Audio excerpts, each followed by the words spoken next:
guys, ito na nga nakikita nyo sa harapan namin ang ambulance ng Wellington, which is tinawagan na kami ng doktor kung bakit pupunta kami ng Wellington dahil kailangang masalinan ng dugo si Von. So kaya guys, tara't samahan nyo kami pumunta ng hospital.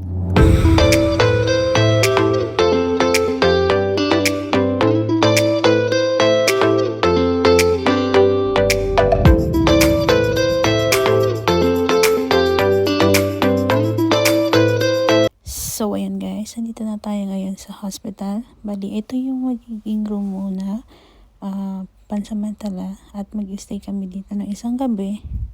And yan guys, yung kaganapan, bali, sinasalinan siya ng dugo.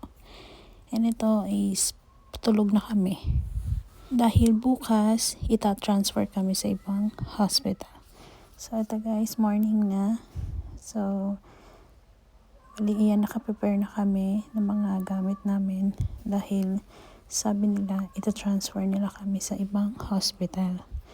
Ito naman yung time na nagkukulitan sila mag-ama dahil aalis kami ni Von at may iwan sila ng kanyang ate.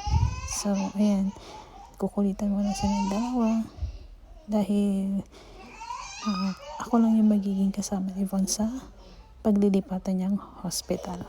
So guys, binibigyan muna natin sila ng time sa isa't isa para makapag-jamming pa. So ayan guys, sinakay na kami sa service ng mga aircraft staff para pupunta sa airport. So ayan guys, nakasakay na kami ng helicopter ni Von.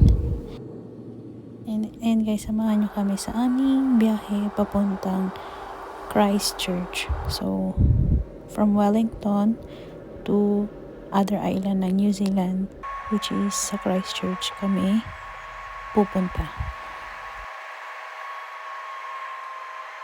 And guys, pakita ko lang sa inyo yung kaganapan na habang nasa Himpapawid kami. Pakita ko sa inyo kung gaano kaganda yung mga na-view natin.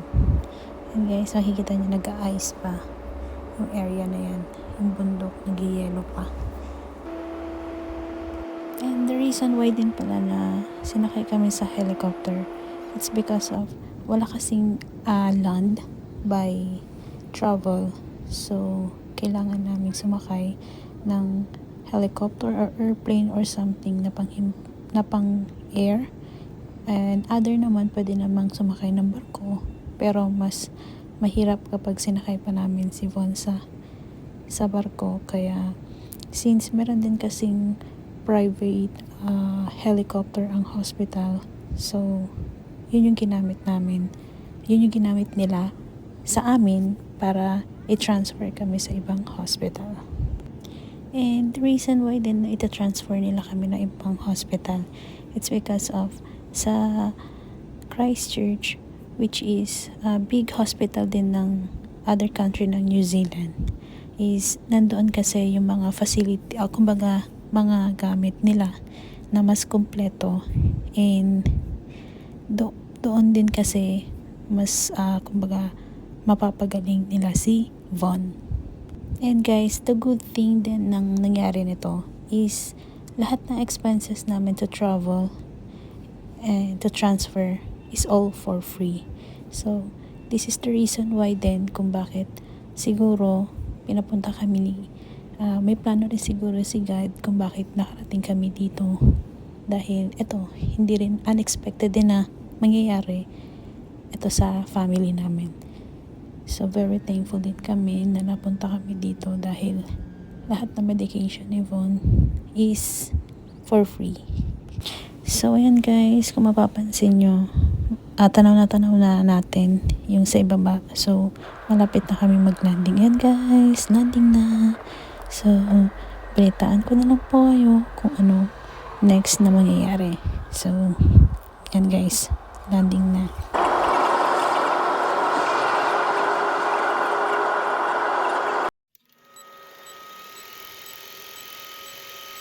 $2,000 later. And eto na nga guys, nakarating na kami at nandito na kami sa bagong kwarto ni Von na which is dito kami mag-stay for 5 weeks.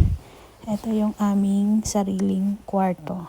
So, that's it for today's vlog, guys. Thank you for watching. I hope you like it. Bye-bye!